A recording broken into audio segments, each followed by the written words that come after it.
What's up, guys? Welcome back to El Merengue Culé. We are minutes from kickoff, and the big news is that Jovic is starting alongside Karim Benzema. So yes, we're playing with a sort of 4-4-2 with Odegaard at center attacking mid and Benzema and Jovic up top. It'll be really interesting to see how these two partner up, if they have a connection that could potentially be viable for Real Madrid in the future. It seems like most of you guys predicted a Real Madrid victory with a narrow 1-0 or 2-1 win, with a few predicting a Real Betis victory. So it'll be interesting to see what actually happens. Let's go ahead and get started watching this video. I will see you guys at the end of the first half.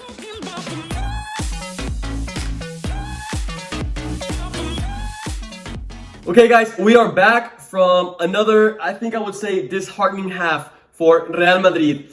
Let's kind of break down what happened. I think the game started off very strong for both sides. It was a very back and forth game, very open game, not much control in the midfield, kind of different from the game last week where Real Madrid just basically controlled that game. This time, like I said, not much control in the midfield, and it was just a very open game. And then comes a huge opportunity for Real Betis that Courtois once again comes up with a wonderful save that I would think probably about 70% of the goalkeepers in the world would probably not make that save. So it was all very open, and then Madrid finally gets the opening goal around the 13th minute from Benzema pulling a great solo play, beating like 3 defenders.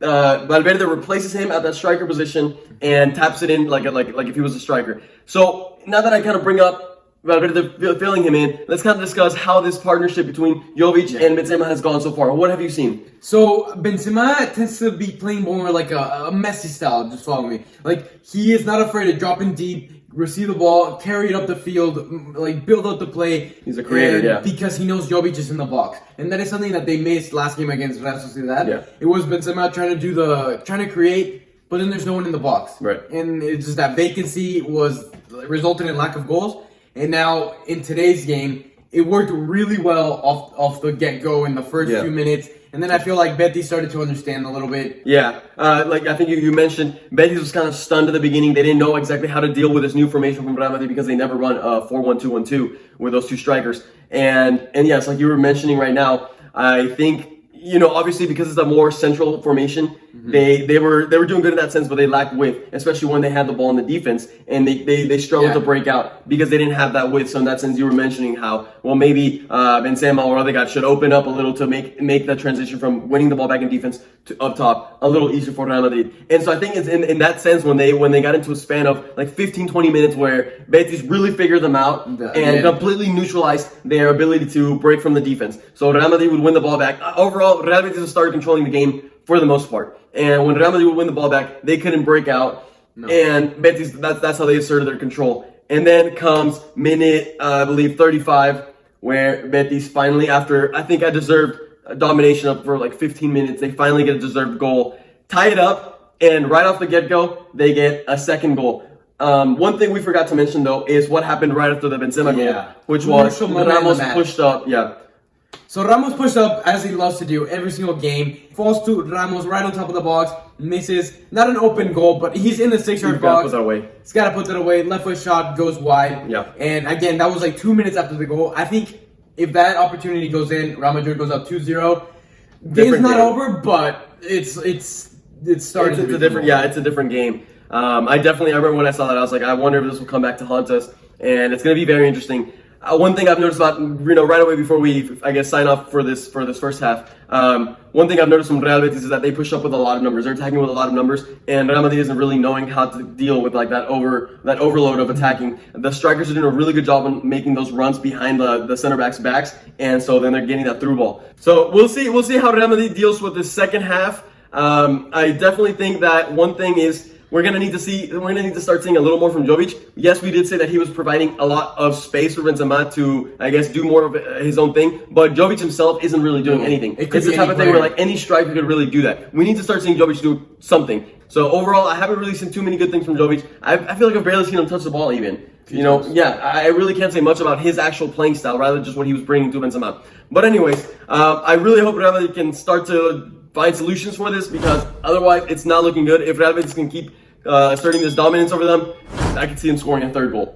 I think it's not looking good. I don't think this game will stay, like the scoreboard, it will change for sure. Okay, guys, we will see you at the end of the second half and the final whistle. All right.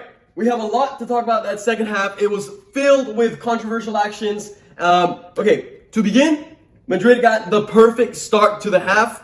Right away, Zidane made some changes. He brought in Modric and Isco, and they definitely revolutionized the way Madrid was playing. They brought a lot of fluidity, a lot of creativity to that midfield. Anything you want to add on to I think yourself from them? in the first half, Cruz was a little bit off.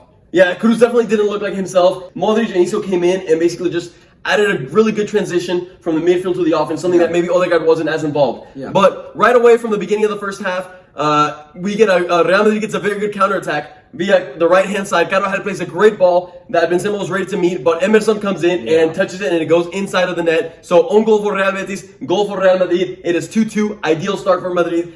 And from there on, we only grew. So that's a direct comparison from the last game where we started off strong, but we kind of came down. This time, we kind of started off low. It was more of a roller coaster, but then that second half, we definitely grew. Yeah. We came out there like lions. They were just, the intensity was there. Yeah. And I think that's what I like to see. So here's where we start to see a lot of controversy. So this second half is going to be based on a lot of VAR issues. So number one, before when it was still tied 2-2, there was an opportunity where Carvalho jumped up, headed the ball, and then the ball comes down and hits his hand inside of the box. In his own box. Yeah. In his own box. VAR absolutely they don't even check it. No. They don't even check it. And that's where I'm just like, where's the consistency? And for me, as a Barca fan, that's an easy, clear penalty. It seemed pretty clear to me. But anyways, that was the controversy number one. Mm-hmm. And then controversy number two comes in a chance where Benzema wins the ball back. He sends the ball over to Luka Jovic. Okay. Luka Jovic brings it down, one-on-one with the goalkeeper. Good touch. Emerson comes in and fouls him from behind. First off, that play was just called off because they were saying that it was offsides. Then they go realize that he was not actually offsides, and so that play, it's fair. And then, it was they go and try to decide if there was a potential foul from Emerson on Luka Jovic, who ended up missing the one-on-one regardless. But was there a potential foul? Because if so, he was in front of the goalie, should be a red card. They take about 6-7 minutes to decide. Yeah. What did you think? Did you think that was a foul? Yeah. I mean, from behind, a little push, hits his ankles. Yeah, it's a foul. Yeah, Emerson kind of came in there recklessly, never really got anywhere near the ball. And yeah, just like you said, kind of clips his ankles a little bit, and Jovic falls. So Real Betis goes down a man with, that was around minute 65, 70-ish. Yeah. So now they're playing for the next 20, 25 minutes down a man. And at that point, I was like, Real Madrid needs to smell this blood. They need to attack. They need to go for that. I mean, there's no way you let Real Madrid escape alive with a 2-2 or even a win-off. However, we get into this final 80th minute of the game, and Borja Mayoral comes in for Luka Jovic. Yeah. Borja Mayoral comes in for Luka Jovic, a man that, he used to play for Madrid. He was loaned out last year. And so there's not that many expectations for him. Never picked up any hype. And wow, did he surprise us both? Right away, you could just see the difference from his intensity levels compared to Luka Jovic. Mm-hmm. Borja Mayoral wanted it. He was running. Ball. Yeah, always constant off the ball movement, checking into the ball.